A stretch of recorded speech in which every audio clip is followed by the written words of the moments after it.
Menteri Nasdem tersangka, pengamat elektabilitas Anies bisa tergerus, rawan dikalahkan. Ini sebuah pembelajaran yang kemudian bisa memotivasi kami untuk kemudian lebih keras lagi bekerja, untuk kemudian apa yang menjadi temuan dari Litbang Kompas ini bisa kami jadikan rekomendasi dari aksi-aksi untuk Mas Anies berikutnya ya. Tentu ini masih cukup panjang, setahun menuju pemilu. Ini adalah hasil potret dinamika pemilih hari ini, dan tentu ini benar-benar menjadi catatan bagi kami di mana letak kekurangan Mas Anies, di mana kemudian hal-hal yang perlu kami tambal dan apa yang harus kami tingkatkan. Ini menjadi rekomendasi yang paling penting bagi kami di tim Koalisi Perubahan. Jadi saya itu jujur ya Pak Anies ya, kalau bicara tentang Pak Anies Baswedan itu saya menyesal sekali gitu loh. Kenapa harus ada manusia kayak Pak Anies Baswedan gitu loh.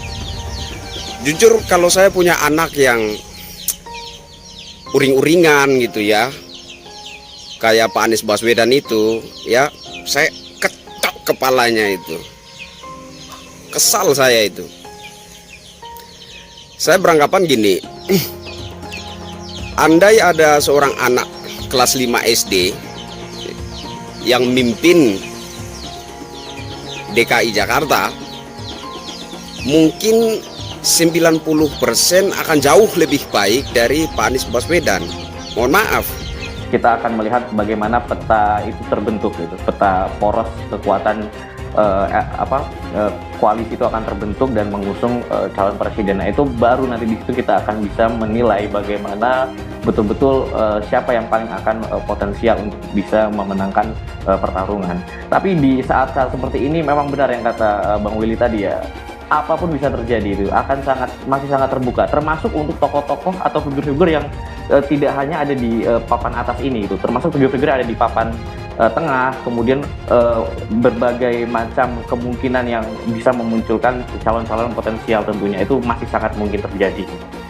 Pengamat politik dari Universitas Al-Azhar Indonesia, Ujang Komarudin, memprediksi elektabilitas Capres Koalisi Perubahan Anies Baswedan bisa tergerus akibat Menkominfo sekaligus Sekjen Partai Nasdem Johnny Plate jadi tersangka kasus korupsi. Nasdem merupakan salah satu partai pengusung Anies sebagai Capres.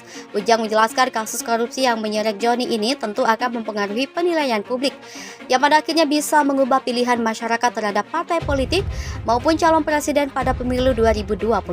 Publik kemungkinan akan berkurang memilih Nasdem dan Anies apabila proses hukum terhadap Johnny terus bergulir sampai jelang di pencoblosan pada 14 Februari 2024. Lebih lanjut, Ujang menyebut penurunan elektabilitas akan semakin besar apabila Kejagung mengungkap aliran dana kasus korupsi Johnny jelang hari pencoblosan, apalagi jika Kejagung mengungkap ada aliran dana kepada partai maupun anggota DPR RI.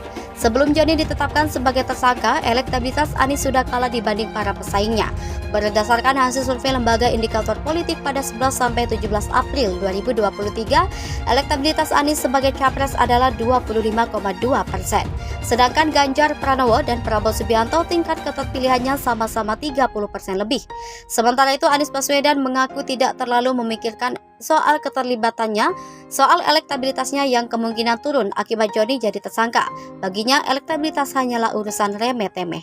Sebelumnya, Rabu 17 Mei 2023 siang, Kejagung menetapkan Menkominfo sekaligus Sekjen Partai Nasdem Johnny Plate sebagai tersangka kasus dugaan korupsi proyek pembangunan infrastruktur Base Transfer Station, Badan Elektabilitas Telekomunikasi dan Informasi Kemenkominfo. Nilai kerugian negara dalam kasus ini mencapai 8,32 triliun rupiah.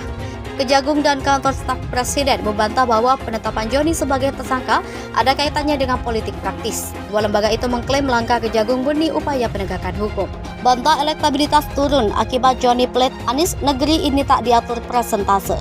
Anggapan elektabilitas turun usai penangkapan Menteri Komunikasi dan Informatika Johnny Plate oleh Kejaksaan Agung ditampik bakal calon presiden yang diusung Partai Nasdem bersama parpol anggota Koalisi Perubahan untuk Persatuan Anies Baswedan. Hal tersebut disampaikan usai bertemu dengan Ketua Umum Partai Nasdem Surya Paloh dalam jumpa pers di Nasdem Tower, Gondang Dia, Jakarta Pusat, Rabu malam 17 Mei.